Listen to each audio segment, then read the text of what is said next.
जय हिंद दोस्तों। आप सभी लोगों का स्वागत है हमारे चैनल में, या कहें तो आप लोगों के चैनल में। आप लोगों से निवेदन है कि कृपया करके सपोर्ट करिए और चैनल को हमारे बढ़ाने में मदद करिए, जिससे हम आप लोगों के सामने बोर्ड पे उपस्थित हो सकें। आप लोगों से बहुत विनती है। चलिए, आज हम एक नए टॉपिक के साथ उपस्थित हैं आप लोगों के लिए। आज हम बात करेंगे भारतीय संविधान के ऐतिहासिक पृष्ठभूमि के बारे में, historical background of Indian constitution, जिसे हम थोड़ा सा बेसिक देखते हैं। चलिए, तो इसमें मुख्य रूप से सबसे पहले यह होता है कि भारत में एक अधिनियम लाया जाता है। अधिनियम क्या, उसको माना जाता है राजलेख। राजलेख जो 1600 में लाया जाता है, और राजलेख के अंतर्गत ईस्ट इंडिया कंपनी की क्या की जाती है, स्थापना की जाती है। क्या की जाती है? ईस्ट इंडिया कंपनी की स्थापना की जाती है। और इस कंपनी का मुख्य कार्य क्या था? भारत में शासन व्यवस्था को बनाए रखना, मतलब पूर्वी क्षेत्रों से पूर्वी देश क्षेत्र थे, या पूर्वी देश कहें, व्यापार करने का अधिकार प्राप्त हुआ। किसको? ईस्ट इंडिया कंपनी को। किससे का प्राप्त हुआ? महारानी एलिजाबेथ से। ठीक है दोस्तों।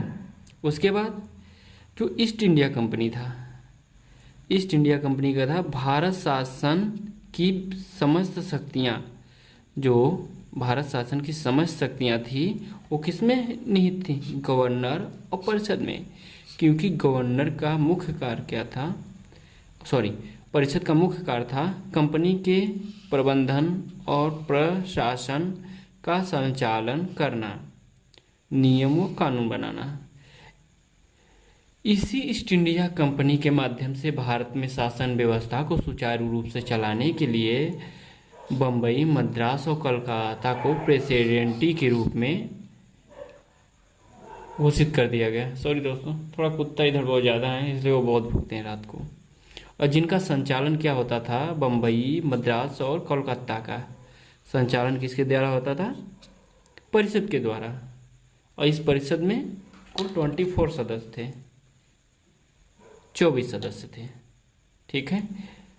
इस अधिनियम का जो आया था राजलेख, इसका सिर्फ मुख्य कार्य क्या था? इस अवधि में जितने भी अधिनियम और कानून पारित हुए ईस्ट इंडिया कंपनी के द्वारा भारत में शासन व्यवस्था को सुचारू रूप से चलाने के लिए ही पारित किया गया।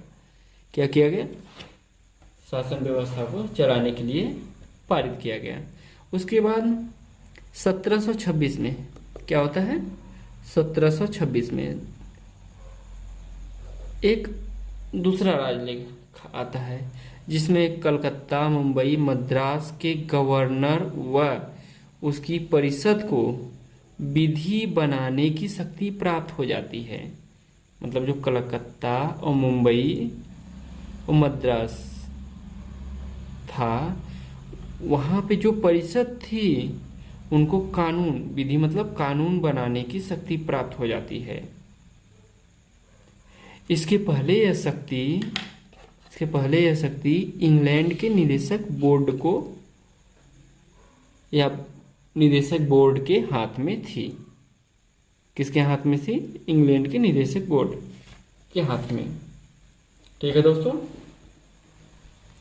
इस राजलेख के बाद हमारा आता है रेगुलेटिंग एक्ट, 1773 का रेगुलेटिंग एक्ट, जिसमें क्या होता है, सॉरी दोस्तों दिख नहीं रहा होगा, उसके लिए माफी चाहते हैं थोड़ा सा।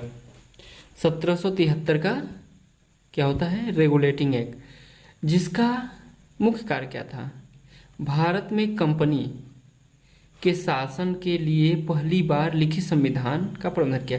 मतलब जो रेगुलेटिंग एक्ट था क्या था, रेगुलेटिंग एक्ट। इसी के द्वारा भारत में शासन व्यवस्था को बनाए रखने के लिए एक लिखित संविधान या कहा जाए तो एक दस्तावेज का प्रावधान किया गया।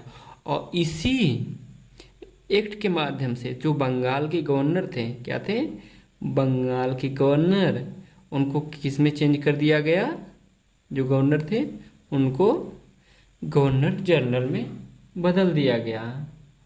और इनकी सहायता के लिए 4 सदस्यीय, क्या, 4 सदस्यीय कार्यकारी परिषद की स्थापना की गई, जो इनके काम को लेकर या इनके कामों में उनकी मदद कर सकें। और एक चीज़ और ध्यान देने वाली बात है कि जो ये बम्बई व मद्रास प्रेसिडेंसी थी वो किसके अंतर्गत है, आती थी उस समय, प्रेसिडेंसी के अंतर्गत, किसके, कोलकाता प्रेसिडेंसी के अंतर्गत आती थी। मतलब एक सिंपल भाषा में अगर कहा जाए तो मद्रास मुंबई के जो गवर्नर थे वो मतलब कोलकाता के गवर्नर के अंतर्गत आ गए हैं। ठीक है दोस्तों। और जबकि इसके पहले जितनी भी प्रेसिडेंटियाँ थी, छोटी छोटी प्रेसिडेंटियाँ थी, वह सब क्या थी, अलग अलग थी। लेकिन इसके बाद बम्बई मद्रास प्रेसिडेंसी थी वो किसके अंतर्गत आ गई, मुंबई मद्रास, और कोलकाता के अंतर्गत आ गई, किसके अंतर्गत, कोलकाता के अंतर्गत, मतलब सब एक हो गए। ठीक है। उसके बाद इसी एक्ट के माध्यम से कोलकाता में सुप्रीम कोर्ट की स्थापना 1774 में की गई, जिसके प्राधिकार में बंगाल, बिहार व उड़ीसा के क्षेत्र क्या थे, शामिल थे। ठीक है। जिसमें मुख्य रूप से 4 न्यायाधीश थे, मतलब एक मुख्य न्यायाधीश था और 3 अन्य न्यायाधीश थे। और जो प्रथम न्यायाधीश थे इसके एक मुख्य न्यायाधीश था और अन्य 3 और न्यायाधीश थे। ठीक है। न्यायालय में। ठीक है। और जो प्रथम मुख्य न्यायाधीश थे जिनका नाम था सर एलिजा इम्पे था। क्या नाम था, सर एलिजा इम्पे। जो प्रथम न्यायाधीश थे उनका नाम क्या था, सर एलिजा इम्पे। ठीक है दोस्तों। उसके बाद थोड़े से और टॉपिक के ऊपर हम देख लेते हैं। और एक चीज़ और ध्यान देने वाली बात है कि इसी एक्ट के माध्यम से वारेन हेस्टिंग को बंगाल का प्रथम गवर्नर जनरल बनाया गया। किसको बनाया गया, वारेन हेस्टिंग्स को बंगाल का प्रथम गवर्नर जनरल बनाया गया। ठीक है दोस्तों।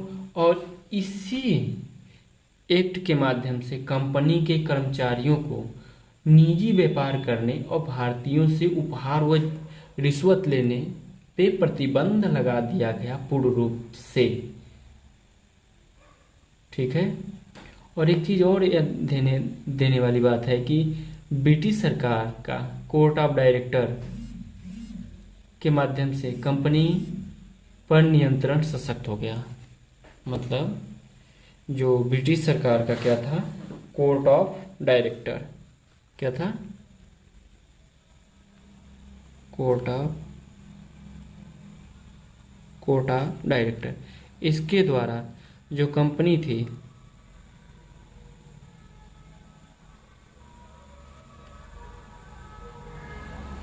उस पे क्या हुआ, नियंत्रण बहुत सख्त हो गया। ठीक है। और इसी में यह भी निर्णय किया गया कि राजस्व, नागरिक और सैन्य मामलों की जानकारी ब्रिटिश सरकार को अवश्य देना होगा। किसको देना होगा, ब्रिटिश सरकार को। सैन्य कर्मचारी से संबंधित जितनी भी जानकारियां हैं वो किसको देना होगा, ब्रिटिश सरकार को देना होगा। ठीक है। उसके बाद हम चलते हैं Pitt's India act. Pitt's India act, इसका मुख्य कार्य क्या था, इसके पहले वाला जो रेगुलेटिंग एक्ट था 1773 का, उसमें सुधार करना। क्या करना था, उसमें सुधार करना। ठीक है। इसी पिट्स इंडिया के पहले एक एक्ट आया था जिसका नाम था एक्ट ऑफ सेटलमेंट। क्या नाम था, एक्ट ऑफ सेटलमेंट। ठीक है, इस एक्ट का मुख्य काम रेगुलेटिंग एक्ट की कमियों को दूर करना। 1781 में एक एक्ट लाया गया जिसका नाम था एक्ट ऑफ सेटलमेंट, और इसका मुख्य कार्य क्या था? राजस्व एकत्रित करने की व्यवस्था में कोई रुकावट न हो। क्या? राजस्व एकत्रित करने की व्यवस्था में कोई रुकावट न हो या न डाली जाए। कानून बनाते व क्रियान्वित करते समय भारतीयों के सामाजिक धार्मिक रीति रिवाजों का सम्मान किया जाए। वाह, ये तो बड़ा बढ़िया लिखल है, पर ऐसा कुछ होत ना रहा। ठीक हो, सिर्फ लिखने के लिए अच्छा था, ऐसा कुछ नहीं था। साले अंग्रेज जो बहुत हरामी थे, बहुत परेशान किए हम लोगों को। ठीक है, अब उसके बाद देखते हैं इसमें पिट्स इंडिया एक्ट जो था, क्या था? Pitt's India act 1784। यह मुख्य रूप से वाणिज्यिक और राजनीतिक कार्यों के लिए महत्वपूर्ण था, क्योंकि इसमें राजनीतिक और वाणिज्यिक कार्यों को क्या किया गया? पृथक पृथक कर दिया। वाणिज्यिक मतलब व्यापार से संबंधित जितने भी कार्य होंगे वह अलग होंगे, और राजनीतिक जितने भी कार्य होंगे वह क्या होंगे? वह अलग होंगे। इसी के शासन में द्विध शासन व्यवस्था की शुरुआत हुई। किसमें? पिट्स इंडिया एक्ट के माध्यम से द्विध शासन व्यवस्था। क्या? द्विध शासन व्यवस्था की शुरुआत हुई इसी एक्ट के माध्यम से। ठीक है दोस्तों,